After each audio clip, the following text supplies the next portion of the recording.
Hey everybody, it's Chainsaw Reacts back once again, another Transformers Prime reaction for you guys. This is Season 3, Episode 10, of course, but not know the title until I get to the episode.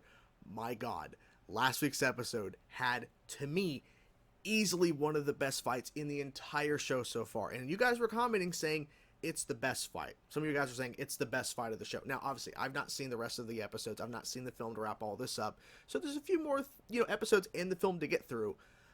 But the intensity of the Predaking versus Wheeljack and Ultra Magnus, the fact that the fight just kept going, the cinematography, the execution, everything was delivering.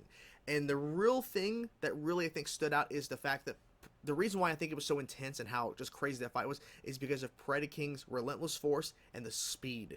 Like, it's insane how fast he was moving and how he was getting up so fast when he's getting hit left and right by both of them. It didn't matter. And the pairing of both Ultra Magnus and Wheeljack was just an interesting pairing because they've been at odds for each other, and now they're working together to take on Predaking, and they were still losing, but they were trying their hardest. And Ultra Magnus was going to die. Thankfully, Optimus stepped in, and then Ultra Magnus learns what the true meaning of where everything is right now, because we're not soldiers. We're not an army. This is a family. And now they're all kind of on the same page now. And then, of course, something happens at the end, and I was confused on it. And you guys were coming saying, well, here's what it did. And I'm like, I want the show to explain what this really means, like what exactly they're going to be doing here. Because I'm still confused as to, like, all of this wiring of the different, Predacons they were working on. And the synthetic energon, how it's basically molding and what it was doing. So maybe they explained it more at the end of the episode, like I was trying to understand it, wasn't really fully comprehending. So hopefully we'll get some explanation here because I need to know what's happening. But regardless, fantastic episode last week. Cannot wait to dive in to see what they do. Please be another good episode because my god, that insane episode last week like left me on a high, and I don't want to fall off it. Just keep me going because we're getting closer to the end of the show. It's pretty crazy to say that. So let's get into now. Let's check it out, see what they show us, guys. Let's go. This combination of elements could allow us to cyberform entire worlds. Do not think for a moment, Starscream, that it has gone unnoticed that you left me at the mercy of the Autobots. I am tempted to force you to share my perception of things. If I recollect, you were seeking to purge your laboratory of sensitive materials before the Autobots arrived. Exemplary teamwork. Now tell me, Shockwave. Is it? Should we use this cyber matter to restore Cybertron or cyberform Earth upon the successful reconstruction of the Omega Lock? Ooh. Oh, preparing? Oh, well, I mean, it's something. It remains uncertain if Ultra Magnus's new appendage will be fit for battle. You doing okay? I'm still Not too really. twisted. So's Magnus. I mean, everyone understands you fine. Why would you even consider getting it fixed now? What'd he say? B's kind of still attached to the sound of his own voice. His original one. The one who has demonstrated the ability to transform. Project Predacon was merely a squadron, not an army. I see. Every faith that you will resurrect the entirety of the Predacon race. We salvaged much of the wreckage of the Omega Lock. Oh, But shit. the damage was quite severe. You will be in charge of acquisitions. For him, yes. We have trouble brewing. The When is there not trouble brewing? At the Los Alamos. I have determined that the synthetic energon formula provided by Knockout is the source of the instability. We will not only require enough cyber matter to rebuild one planet, but to remake a second. The Earth and Cybertron have always been linked, two halves of one whole, and that to rule only one would be to never truly rule either. Let's roll. Yep. Oh. Your ability to roll remains predicated upon further exploration of your manual dexterity. I'm afraid that Ratchet's authority supersedes my own in medical matters. Damn.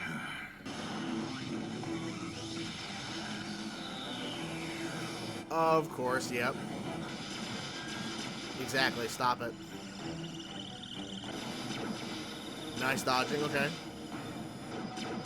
And they're gone. Yeah.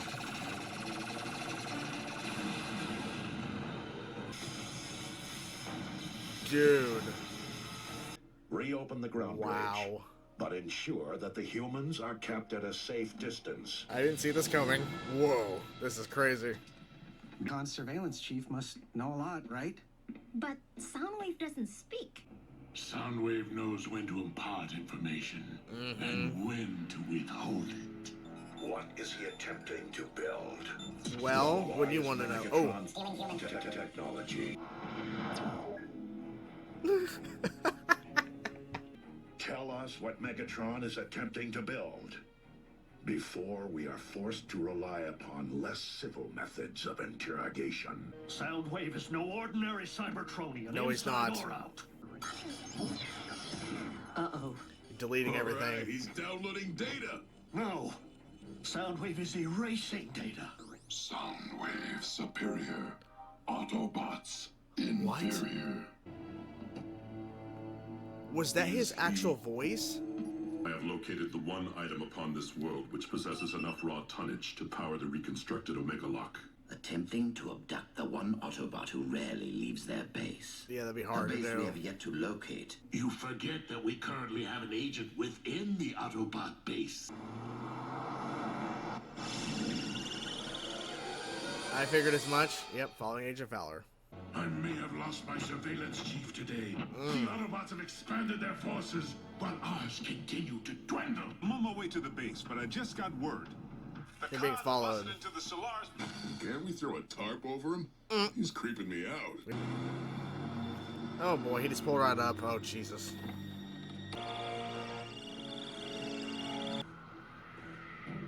It's a trick. I know this hardly seems the time, but it may aid you in your task. Megatron may be attempting to rebuild the Omega Lock. Do we let him? No. Holy crap. That is crazy. Good luck. Damn. Here we go. The Decepticons must not be allowed to secure their target. I will engage the Predacon. Bring it on. Let's go. That is crazy, dude. Alright, let's go.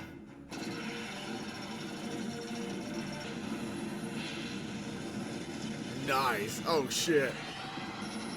Optimus, be careful. Let's go. Yeah, let's do it. Shit, it's not over. Oh, damn. Damn. Come on, Optimus. Come on, man. Damn. Okay. You're still good. You're still good. Yeah, maybe not so good. Yeah, they're just waiting.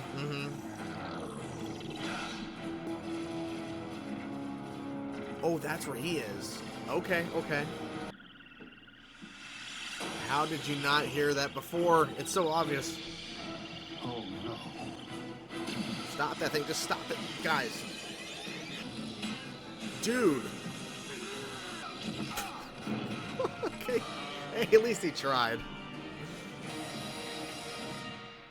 Another great episode of Transformers Prime. I hate the fact that the show is ending in a few weeks. I hate it because it's so good. Like, yeah, we had some issues season 1, some season 2 stuff, not the best.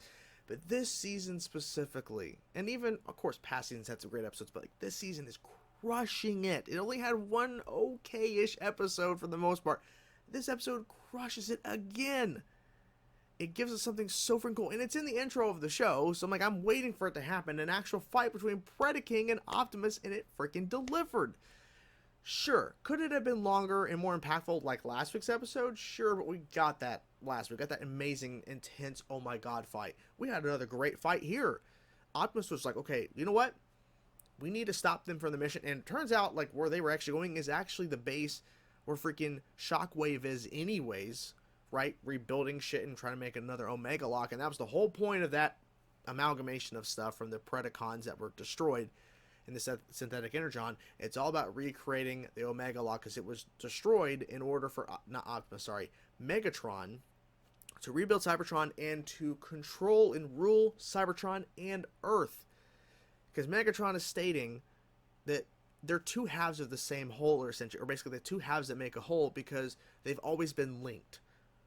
he said Primus and Unicron. He also addressed that. So it's like he basically has to rule both in order to feel complete. It has to be, because he's honest. There's so much stuff on Earth from Cybertron connected to Cybertron that yes, there is that link. There is that connection there. He is right. So Megatron's like, I want to rule both, but Optimus is like saying we can't, like, because Ratchet even says, should we allow him to actually recreate? Like, that's what he's wanting to do. No, because it's not going to end well. If we allow him to recreate it, like, there's a possibility, a chance we don't succeed. Like, the Autobots have lost a number of times during the show and everything in terms of stopping the Decepticons.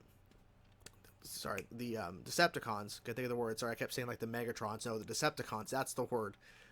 They've lost so many times. If they allow him to recreate it, then there's a chance that they don't win. Like, they can't win. Like, it's over. There's nothing that they can do to stop Megatron. There's a possibility they could lose everything, and it's done. So yeah, that was crazy. At the end of the fight there, though, Optimus did lose, and once again, the Decepticons have won. Autobots have lost, because Optimus lost the fight. The rest of them are in a firefight right now. Ratchet is kidnapped by Soundwave. Couldn't think of the name again. Sorry. It's been a day. Sorry. Ooh. Soundwave. And I really liked how they represented how Soundwave was captured. And I don't know if that was his actual voice, but maybe that was his voice at the end there before he shut himself down. But the way he's like playing back Optimus' words towards him and playing this like really crazy like sound that's really messing with all of them in the room. And then he erases things that I guess are pertinent to, the Decepticons, and if the Autobots found out any of this information, then it's over. So he basically erased it seems, and shut himself down. Very smart. Of course, he wakes up because his, like, I forget what they called it. They called it a few names. Like, they called the name a few times. I just keep forgetting the name of it. Laserbeak or whatever. Like, it's little, his little, like, spy tracker thing. Finally found him. And then he was able to, boop, I'm back. And then he's capturing Ratchet.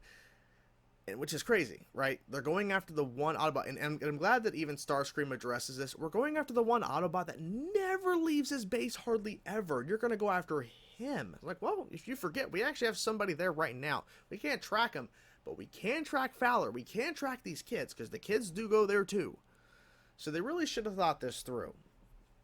Like, I don't know if Optimus and the rest of them really thought this through. Like, oh, Fowler and the kids, because the kids have already been captured by the Decepticons before. Fowler has already had run-ins, of course, plenty of times with the Decepticons. Why they didn't think they could be tracked to the base where they are, so that then now they know, because now they know where the base is. They know now where the Autobots are. Again, another base has been infiltrated. Another base has been exposed. So, I don't know what happens moving forward in terms of their base, because we're kind of in a really bad spot right now in the moment with all the characters in terms of the Autobot side. But they really should have thought that through, that Fowler or the kids could be tracked, because that's what happened. Even if Fowler got out of his car, he didn't hear. It makes this noise. It's very noticeable. Obviously, it's playing the noise for us, the audience, so we recognize and know what that is, the tracker from Soundwave. But the fact that Fowler didn't hear it at all is, like, not good, unless it's so high-pitched. We can hear it, but the characters in the game can't. Not the game, sorry. The show. Like, they can't hear it. Maybe that's what they're saying. I doubt it. But, yeah, they should have thought that through. They should have thought, we could be tracked. They didn't think about that, did they? Because that has happened before in the show, where we track some of the human characters, and that's how we are able to find where the Autobots are. So they probably should have thought, well, this has kind of happened in a way before. Let's not do this again. So, yeah. I do like the fact that Wheeljack was stepping up for Ultra Magnus, who has a new hand. It's not practical. And I even noticed, too, when there was a shot fired, they slowed it down, and Wheeljack hits it with a sword, like a beam, before it actually hits his new hand, Ultra Magnus' new hand. So, and he defended him, saying, hey, he's ready to go. He's ready to go out in the field. Is he really? No, he's not. Like, Ultra Magnus is not ready, because he's used to having both arms. He's used to having his full capabilities, and now that's gone because of the Predaking, because of the dragon freaking Predacon. So now, he's not really fit. But yet, Wheeljack is trying to protect him and trying to help him. But, I don't know. He was holding his own there. but things are now really in a bad spot right now, right? They're in it. They're basically being not trapped, but they're basically in a huge firefight. Optimus is presumably losing the fight between Predator King because he slammed right into the ground. He just right into the ground, and Ratchet has now been taken. So where do we go from here? Because Smokescreen and Bulkhead are the only ones that are not within a firefight right now. Hopefully they wake up soon, because they both were knocked out from Soundwave. So yeah, a lot of crazy things happen in this episode. And yeah, we only have, I'm trying to think, 11, 12, 13. We have 3 episodes left of the show, and then we have the film. So 4 more weeks of Transformers Prime, and then we're done. We're done with the show. And you guys have been commenting a lot of shows I should be watching, or at least, you know, at least another Transformers show. Transformers Animated, I believe, is the one you guys were recommending. I think it's I was looking at the timeline of like the shows or when they released, and I'm pretty sure the one you guys are recommending me is the one that happened before this show, like it was 2009ish or something to 2012, and this show I think started in 2012 or 2013. So you guys are, I think, recommending that. So that's possibly going to happen on the poll. Probably. Who knows? I haven't really looked really fully, because we still have a few more weeks to go before we're really like close to getting, you know, this show done and everything. But trust me, as we get closer, that poll will go out and you guys will be able to vote. So anyways, I'm done rambling. Really good episode. Can't wait to see what happens next week. My God, this episode freaking delivered. Hope you guys enjoyed the video. Talk to you guys soon. Peace out.